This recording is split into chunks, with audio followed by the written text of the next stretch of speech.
ہاتھ کھڑا کر کے اونوت یقین کے ساتھ کہ جان اللہ کو دینی ہے، برطانوی شہری ہے، نئے نام سے، نئی شناخت سے وہ پاکستان آتا ہے. اس کے 2 مرتبہ پاکستان آنے کی تصدیق ہو چکی ہے. موٹر سائیکلوں کے ٹاپے سائڈ کور چوری کرتے ہیں، وہ موٹر سائیکل کی سیٹیں چوری کرتے ہیں، وہ انڈیکیٹرز چوری کرتے ہیں. میں ان دونوں لڑکوں کو، سرفراز کو بھی اور علی رضا کو بھی اٹھا لیا. تو وہاں پہ ایک ڈیٹیل لکھی ہوئی ہے جس میں بم بلاسٹ لکھے تھے. انہوں نے کیا کیا کہ وہ جو ہونڈا 125 کی پلگ کی تار ہوتی ہے نا، وہ تار کے آگے ایکسٹینشن لگا کے تو انہوں نے ان کو بعض جگہوں پہ چھتوں پہ وہ ایف ایم ڈیوائسز لگائی، وہ ساری گفتگو سنتے تھے. انہوں نے سرنڈر کیا. وہ مظہر طبی کے قریب ترین ساتھی تھے. واسط چوہا کو پھر ہم نے ٹاؤن شپ سے اریسٹ کیا. وہ گھر لگتا تھا کہ یہ گھر زندہ ہے. مظہر طبی سے آپ کا ٹاکرا کتنی دفعہ کہاں ہوا؟ ہاں جی، مظہر طبی سے ہمارا ٹاکرا ہوا ہے جی 2 دفعہ. ہم نہر پہ ہیں اور وہاں اسپاٹ ہو جاتا ہے مظہر طبی. ہم پہ مظہر طبی فائر نہیں. آپ کا پلان کیا تھا؟ پلان یہ تھا کہ ہم اس کو کسی سیف پوائنٹ پہ جا کے، ہمارے آگے پبلک نہیں ہوگی، ہم وہاں اندھا دھند فائرنگ کریں گے جی، جو سیدھی سی بات ہے. اچھا، کیونکہ لوگوں کو بچا کے ہم نے اس کو اڑانا ہے. مختصر یہ کہ ابرار شاہ صاحب آنن فانن گاڑی سے نکلتے ہیں اور ایک دم سے چھلانگ مارتے ہیں اس گاڑی کے. اب پسٹل ان کے ہاتھ میں ہے، ہاتھ بھی دونوں خالی نہیں ہے، کتنا کہ سروائیو کر سکتے. ڈرائیونگ سیٹ پہ کون تھا؟ مظہر طبی. اچھا، ڈرائیونگ سیٹ پہ؟ ڈرائیونگ سیٹ پہ 2 ہی لوگ تھے، تیسرا اور کوئی نہیں تھا گاڑی. ایک دفعہ ایسے کیا اور ایک دفعہ ایسے کی. اچھا، جب اس نے ایسے کر کے ایسے کیے تو ابرار شاہ صاحب جو ہے وہ مظہر طبی ننگا ہونا ہی نہیں چاہ رہا تھا.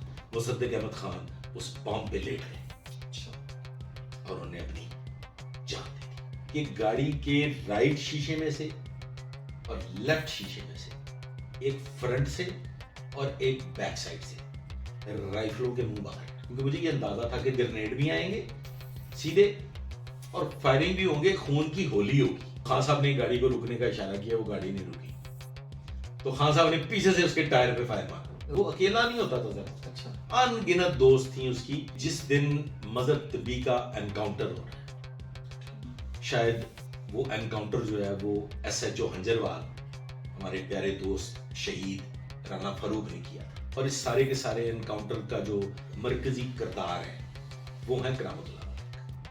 مظہر طبی کا جس وقت یہ انکاؤنٹر ہو رہا ہے، اس انکاؤنٹر کے فوراً بعد لاہور سے، یا آپ یہ سمجھ لیں کہ انکاؤنٹر ہی کے وقت یا انکاؤنٹر سے کچھ پہلے یا انکاؤنٹر سے کچھ بعد، لیکن وہی وقت ہے. وہی وقت ہے. اس دورانیے میں لاہور سے ایک فلائٹ ٹیک آف کرتی ہے. اس واقعہ کی ایف آئی آر رانا فاروق کی طرف سے پہنچا. رانا فاروق صاحب نہ اس انفارمیشن نیٹ ورک میں شامل تھے، رانا فاروق صاحب نہ اس کی ریکی میں شامل تھے، رانا فاروق صاحب نہ اس کا پیچھا کر رہے تھے، رانا فاروق صاحب کے کو یہ ٹاسک بھی نہیں سونپا گیا تھا. یہ ایک فلائٹ لینڈ کرتی ہے سر انگلینڈ. یہ لفظ ہے کہ پائن تو پتا ہے شکرا علی جیندہ ہے، شکرا علی جیندہ، شکرا علی جیندہ ہے. میں کہتا کون؟ انہوں نے کہا جی تو ویلاگ کرن دے. وہ پاکستان آیا ہے 2 دفعہ. میں یہ آن اوتھ بات کر رہا ہوں، خدا کو حاضر ناظر جان کے، کہ میں نے وہ تصاویر بھی دیکھی، وہ اس تقریب کی تصاویر دیکھی، اس محفل کی تصاویر دیکھی ہے کہ جس میں وہ پاکستان میں موجود تھے. پاکستان سے جب فلائٹ اڑی تھی اس وقت بھی مضبوط شخص تھا؟ نہیں، اس وقت وہ سب کچھ لٹا چکا تھا. آج وہ برٹش نیشنل ہے.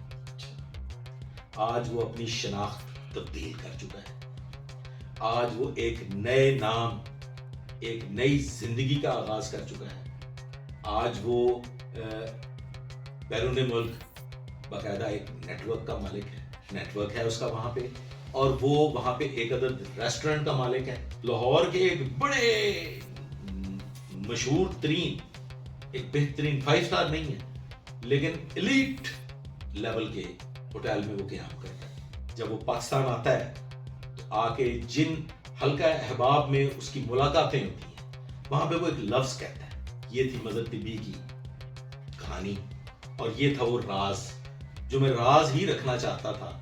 اور میں آن اوتھ کہہ رہا ہوں دونوں ہاتھ بلند کر کے کہ وہ تصاویر میں خود اپنی گناہگار آنکھوں سے